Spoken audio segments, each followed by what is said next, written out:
Aduh, rasanya gimana ya? Udah masak dengan penuh cinta, makanannya malah didorong menjauh. Kalau meja makan di rumah Anda udah terasa kayak medan perang, Anda berada di tempat yang tepat. Tenang, ini bukan salah Anda kok. Dan solusinya ternyata mungkin jauh lebih sederhana dari yang kita bayangkan. Nah, familiar banget kan sama pemandangan kayak gini? Kita udah coba segala cara, tapi si kecil tetap geleng-geleng kepala. Rasa frustasinya itu, aduh, kerasa banget. Tapi coba deh kita tarik nafas dulu. Kita coba lihat dari kacamata mereka. Sebenarnya di balik penolakan itu, mereka lagi coba bilang apa sih ke kita? Hayo ngaku, kita semua pernah di posisi ini kan? Membujuk, merayu, janjiin es krim, atau yaudah deh nyerah, nyalain aja tablet biar mulutnya mangap. Kita lakuin ini bukan karena kita orang tua yang buruk, ya ampun, bukan. Kita cuma pengen anak kita dapat gizi yang cukup, itu aja. Tapi, masalahnya taktik-taktik ini ternyata ada efek sampingnya loh. Oke, sekarang coba kita pause dulu dramanya. Gimana kalau penolakan makan ini sebetulnya bukan bentuk pemberontakan? Gimana kalau ini tuh cara tubuh dan otak mereka ngobrol sama kita, cuma kita aja yang belum ngerti bahasanya? Yuk kita coba jadi detektif bareng-bareng. Kunci pertama buat memenangkan pertempuran ini adalah dengan kenalan dulu sama lawannya. Tapi ternyata lawannya bukan anak kita loh, tapi biologi mereka sendiri. Ada beberapa fakta biologis yang super simple, tapi saya jamin ini bakal mengubah cara pandang Anda soal makan selamanya. Coba lihat deh perbedaannya. Drastis banget kan? Di tahun pertama, pertumbuhan mereka itu kayak roket. Berat badannya bisa naik 3 kali lipat. Tapi setelah itu, melambat drastis, kayak siput. Artinya apa? Ya artinya mereka secara biologis emang gak butuh makan sebanyak dulu lagi. Jadi nafsu makan yang turun itu bukan karena mereka lagi ngambek atau nakal. Tubuh mereka emang lagi gak butuh. Nah ini dia game changer pertama yang harus kita pahami.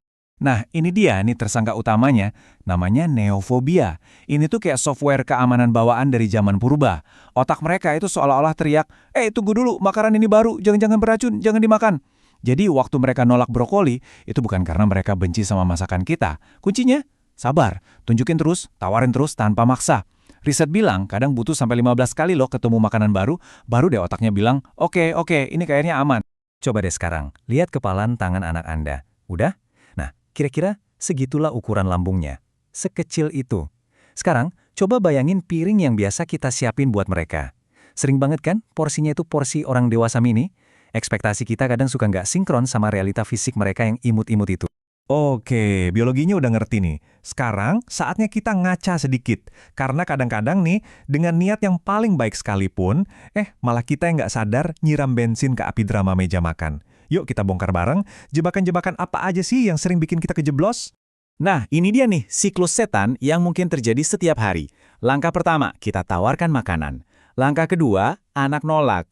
Langkah ketiga, kita mulai maksa. Ayo dong, satu suap lagi aja. Langkah keempat, drama. Meja makan yang harusnya jadi tempat kumpul yang hangat malah jadi kayak ring tinju.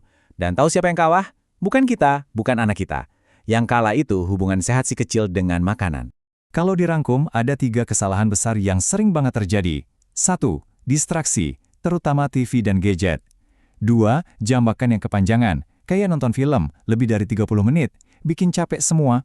Dan 3. Lingkungan yang penuh tekanan, maksa, ngasih hadiah, ngancam. 3 hal ini, wah, ini resep paling ampuh buat bikin anak trauma sama makanan. Kenapa sih gadget itu musuh nomor 1? Karena gadget itu bikin anak kita jadi kayak zombie makan. Mulutnya mangap, makanan masuk, tapi otaknya lagi nonton kartun. Dia nggak belajar, oh ini rasa tomat, atau perutku udah mulai penuh nih. Koneksi antara otak dan perutnya putus. Padahal itu skill penting banget buat seumur hidup loh. Oke, soal perilaku udah kita bahas ya. Sekarang yuk kita geser fokus kita bedah isi piringnya. Soalnya, disinilah sering banget ada kesalahan-kesalahan nutrisi yang tersembunyi, tapi dampaknya bisa panjang.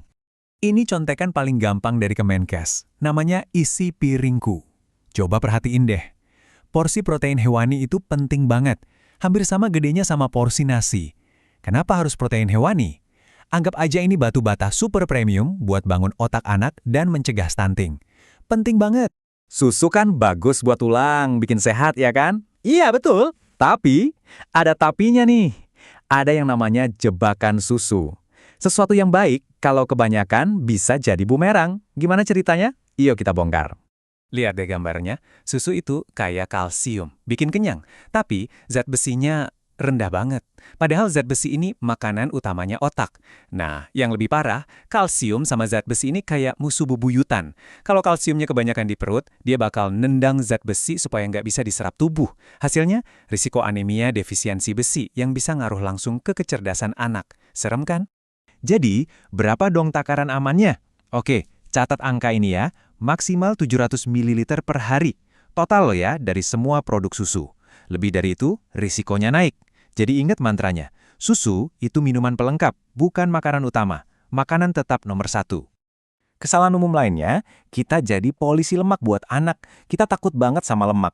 Padahal diet rendah lemak itu buat orang dewasa, bukan buat balita. Fakta penting nih, 60% otak anak itu isinya lemak. Jadi lemak baik dari alpukat, santan, ikan, itu ibarat semen yang nyambungin sel-sel otak mereka. Jadi jangan takut kasih lemak baik ya. Oke, cukup ya ngomongin masalah sama hal-hal yang bikin cemas. Sekarang kita masuk ke bagian yang paling ditunggu-tunggu, solusinya. Ada sebuah cara, sebuah kerangka kerja yang sebetulnya simple tapi luar biasa ampuh buat mengembalikan kedamaian di meja makan. Langkah pertama, kita perlu cek kondisi dulu. Anak kita ini cuma sekedar picky eater, yang mana itu fase normal, atau jangan-jangan dia seorang problem feeder yang butuh bantuan ahli. Nah, tabel ini bisa jadi panduan awal.